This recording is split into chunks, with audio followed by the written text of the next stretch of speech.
Assalamualaikum warahmatullahi wabarakatuh. Good afternoon everyone. We are from group 3 and we will presentation about translation strategies. Alright, to make time every team, let's go. We start our discussion. Alright, first I will explain about what is translation strategy. Translation strategy is procedure which the subject goes to employ in order to solve problems. There are two key words that need attention of this definition: problems and problems to solve. The first keyword means whatever things are the translator does, while the second keyword means that all things are done, the translator triggered a problem that arose. Thus, it can be concluded that strategies are run by translator or arise when they run into problems. Translation activity, in turn, the problem arises because the translator has devised it. A particular translation method prior to the original text. Larger conclusion comes from researcher's processes. He is used to revolutionize translation strategies. Assalamualaikum warahmatullahi wabarakatuh.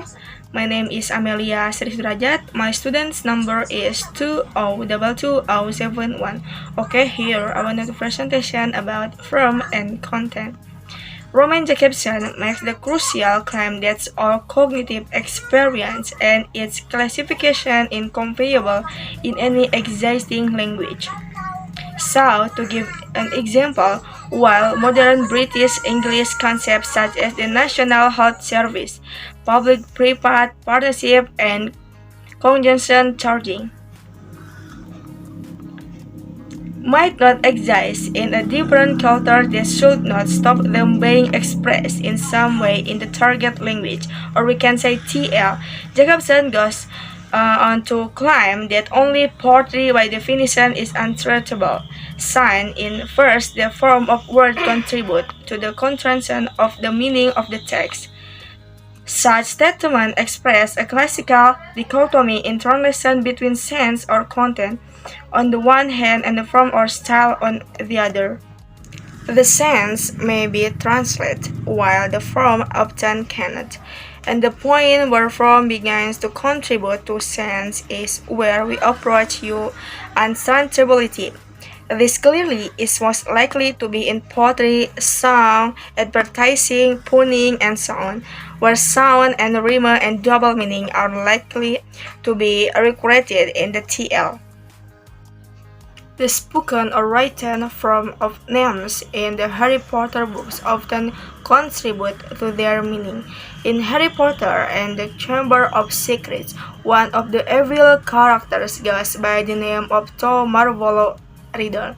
Yet this name is itself a riddle, since it is an anagram of I am Lord Voldemort and reveals the character's true identity. Think how you might deal with this form content problem in translation into another language. Assalamualaikum warahmatullahi wabarakatuh. My name is Dewi Indriyani and my student's number is 2021222063. I will explain about literal and free translation strategy. The first is literal translation. Literal translation is the rendering of a text from one language to the another one word at a time without considering the meaning of the text as a whole.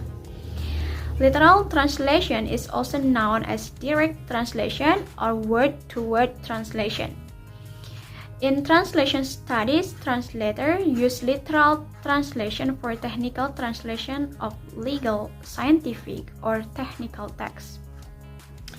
Since the translator translates the text by looking at each word separately in this type of translation, the original meaning of the text may be altered or lost. This is especially true in the translation of non-technical texts such as literature. For example, this type of translation can result in mistranslating idioms, unintelligible sentences, or grammar structures. Machine translation in the early periods were known for this type of translation, as they only used a database of words and their translation in different language. Moreover, literal translation also have a role in the creation of pidgin language. Pidgin is a form of contact language used by people with different language backgrounds. First-generation immigrants often use literal translation in speaking their parents' native language and country language. This results in a mix of two languages which is quite similar to Pidgin. Alright, and the second is free translation. Free translation is translating a text in such a way that it reproduces the general meaning of the original text. Unlike in literal translation, free translation does not involve rendering word-to-word meaning of a text. Moreover, this type of translation may or may not closely follow the structure or organization of the original text. In addition, it does not pay close attention to details and may involve adding or deleting content while keeping the general meaning intact. Translators usually make such alteration to keep the content and language fluent and natural.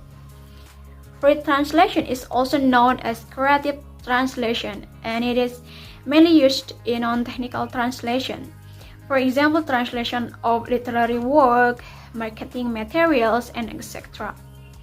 Moreover, translators should have a very good knowledge of both the source language and target language, and their cultures in order to do a free translation. We can see from the example, I took an example sentence from Indonesian and then translated into English, namely, aku tidak ingin mengacau karena hidup terus berjalan.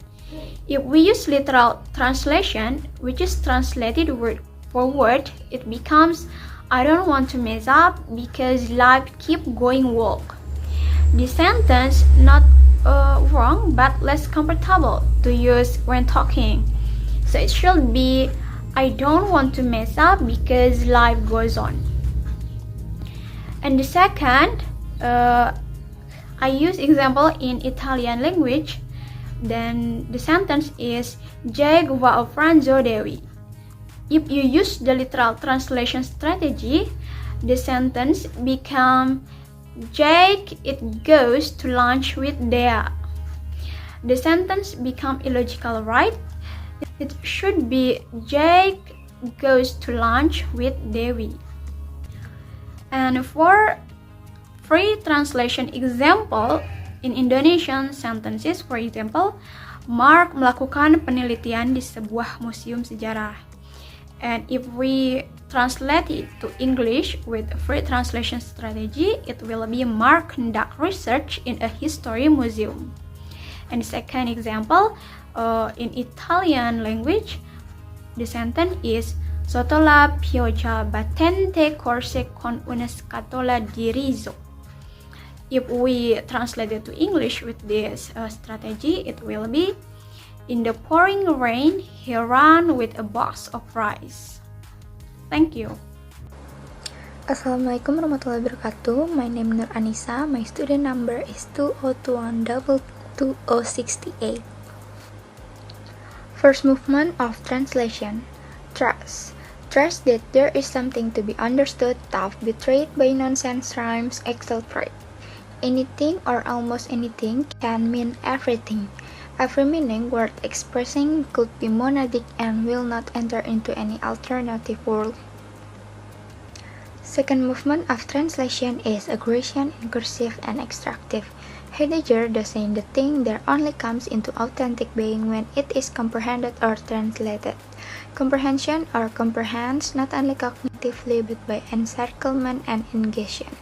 Certain texts or genres have been exhausted by translations, others their translations are even more ordered, more aesthetically pleasing. The sonnets of Louis Labbe after Rilke's Dichtung. Third movement of translation is incorporative. the import of meaning and form, the embodiment, is not met in or into vacuum. No language, no traditional symbolic set or cultural ensemble imports without risk of being transformed. Fourth movement of translation is the piston stroke, which completes the cycle. Assalamualaikum warahmatullahi wabarakatuh. Hello everyone, my name is Andra dari Sanjaya. My student number is 2021222054. In 2003, the authors of the site www.brilliant.com illustrate their evaluation of the translation strategy adopted by the different versions by quoting the translation of each of verse from Job and describing what they consider to be the translation strategy employed. First example, authorized King James Version 1611, Shewot. The noise thereof Shewot concerning it, the cattle also concerning the favor. The strategy, according to the Biran, gives priority to word translation rather than meaning, and the purpose was to deliver God's book into God's people in tongue they can understand. And the second example, revised King James Version 1982. His thunder announces his presence. The storm announces his indignant anger. The strategy is a modern language update of the King James Version. And next we have the New International Version 1978. His thunder announced the coming storm, even the cattle make known its approach. The idea was to find a balance between word for word and tough for tough. And the last one we have the Living Bible 1971. We feel his presence in the thunder, may all sinners be warned. The goal was to provide a full popular praise where meaning is all important. The last translation method is the actual German translation. Jenner's Bavarian accent is displaced to Greenland and Gretchen is from Iceland rather than Austria. The translation of the second extract has Gunners speaking in Danish, Martha in Spanish, and Fraser interpreting from Spanish into German for Niels. Martha's explanation of her knowledge of Danish is that she had worked for some Danish people who have been cultivating cannabis in Guatemala. The major difficulty of this scenario is that form and content are inextricably linked for humorous effect, and yet in translation in the cultural context shifts, rendering literal translation impossible and perhaps necessitating explicitation to ensure the reader's comprehension while retaining the humorous effect. Making a text meaning transparent and making it fit with the expectation of the audience is what the American theorist Lawrence Venuti calls domesticating translation or domestication. This is the strategy Venuti says is preferred by Anglo-American publishers and readers and involves downplaying the foreign characteristic of the language and culture of the ST. That's all from me. Thank you. Alright, thank you for your attention. Maybe enough for us, and thank you. Assalamualaikum warahmatullahi wabarakatuh.